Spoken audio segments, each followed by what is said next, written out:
Freedom हजारों को भीड़ मार रही है सर। अभी अमेठी में देखा आपने? अमेठी नहीं, सांड भी मार रहे हैं, बच के रहिए। फिर आपने ईडी सीबीआई इनकम टैक्स का काम करने का तरीका तो देख लिया ना।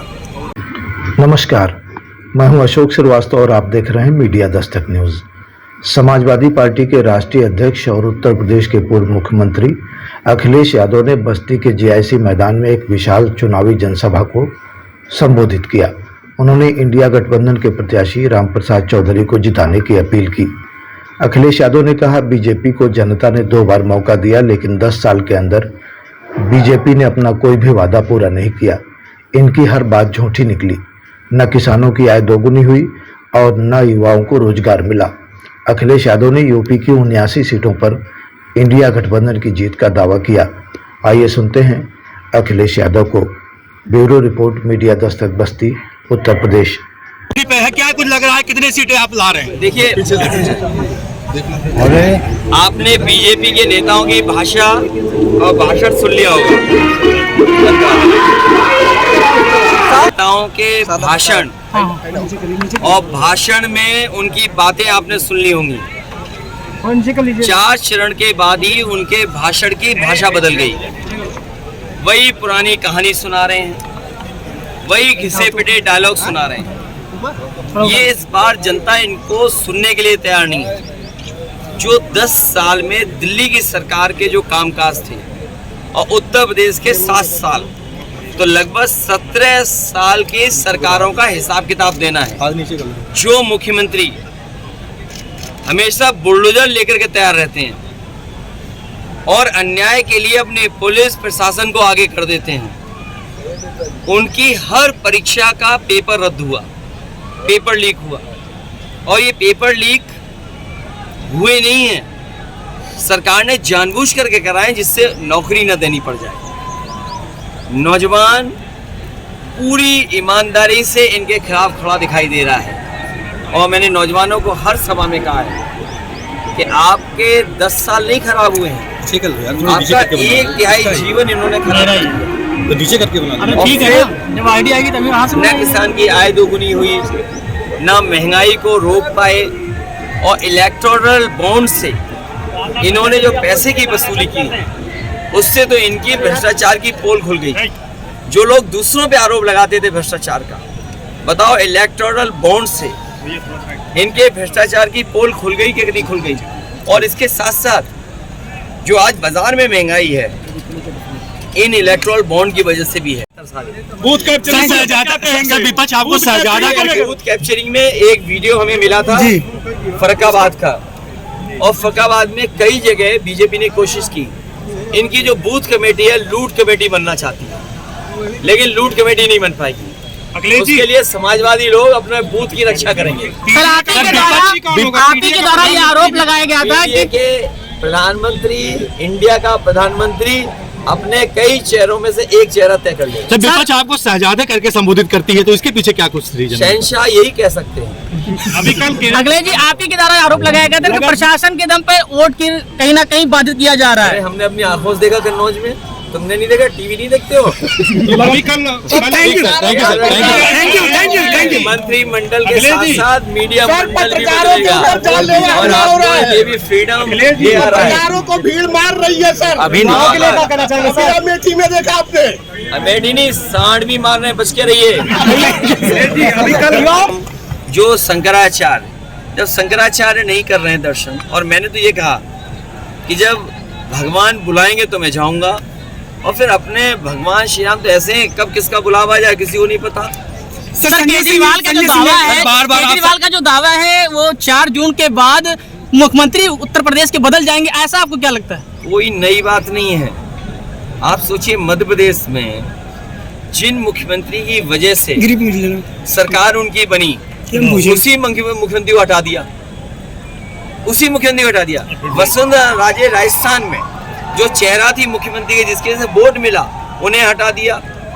और इस आपको सोचना चाहिए, पुलिस विभाग के लोग भी खड़े हैं, अधिकारी खड़े हैं। ये पहली सरकार है जिसने अपना चीफ सेक्रेटरी नहीं अपॉइंट कर पाया।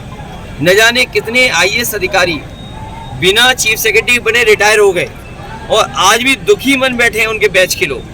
और अभी तक सरकार के पास परमानेंट डीजीपी नहीं है। तो सोचिए आप, जो अभी तक दूसरे से लड़ते थे वो अपनों से ही लड़ रहे हैं। सर बार बार सर आप कहते हैं कि 79 सीटें सर पीएमओ की साजिश रची जा रही है हमले की। देखिए जो कुछ होता है पीएमओ क्यों नहीं जानेगा, सीएम ऑफिस क्यों नहीं जानेगी। अगर वो बीजेपी के कार्यालय पे धरना देने जा रहे हैं तो उनके घर पे पुलिस जा रही है। और फिर आपने ईडी सीबीआई इनकम टैक्स का काम करने का तरीका तो देख लिया ना, क्या उसमें नहीं भेदभाव हो रहा। अखिलेश जी कहती है कि पूर्वांचल में धर्म से काम चल जाएगा। आप क्या कहते हैं? पूर्वांचल के नौजवान नौकरी चाहते हैं। आज भी अगर फौज में और पैरामिलिट्री फोर्स में और पुलिस में अगर आप हिसाब किताब लगाओगे नंबर्स का, तो सबसे ज्यादा पूर्वांचल के नौजवान हैं जो सीमा की रक्षा पे जा रहे हैं या पैरामिलिट्री में जा रहे हैं। 500 करोड़ रुपए ले लोगे, 400 करोड़ रुपए ले लोगे, वो बताओ दुगना मुनाफा कमाएंगे कि नहीं कमाएंगे। तो उत्तर प्रदेश के साथ जो भेदभाव हुआ है, बिजली का प्लांट लगाया समाजवादियों ने बगल में, क्या बिजली सस्ती हुई कि महंगी हो गई? मीटर लगा करके इन्होंने बिजली महंगी कर दी। और इस देश का और उत्तर प्रदेश का नौजवान अग्निवीर वाली व्यवस्था फौज की कभी स्वीकार नहीं कर सकता। जब भी सरकार में आएंगे अग्निवीर व्यवस्था हमेशा हमेशा के लिए खत्म हो जाएगी। और 4 जून को हमारे आपके खुशियों के सुनहरे दिन तो आ ही रहे हैं, लेकिन हमारे प्रेस के लिए भी फ्रीडम का दिन है वो। सर आप बार-बार कहते हैं कि जहाँ प्रधानमंत्री जब भी मंच पे जाते हैं सिर्फ और सिर्फ अखिलेश यादव उनकी जुबान पे रहते हैं, क्या लगता है, क्या दिख रहा है इनको? देखिए जो हताशा है, ये लोकतंत्र का 2024 का ऐसा चुनाव है जो जनता खुद लड़ रही है और जनता को ये लगता है कि उनका संविधान खतरे में है। इधर जो उन्होंने कदम भी उठाए हैं, किसी की सुनवाई नहीं है। अगर संस्थाएं खत्म हो रही हैं, अगर आपकी सुनवाई संस्थाओं से नहीं है, संस्थाओं में कोई सुनवाई नहीं है, तो समझ लो ये संविधान गया आपका।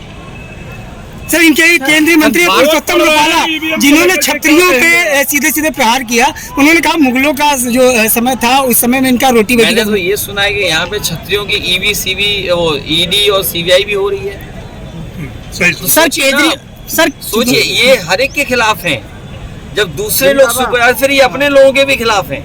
और संविधान बचाओ, 80 हराओ, लोकतंत्र बचाओ। लेकिन योगी जी कह रहे हैं 400 पार करो, हम काशी मथुरा मंदिर दे देंगे। 79 सीटें समाजवादी पार्टी और इंडिया गठबंधन जीत रहा है।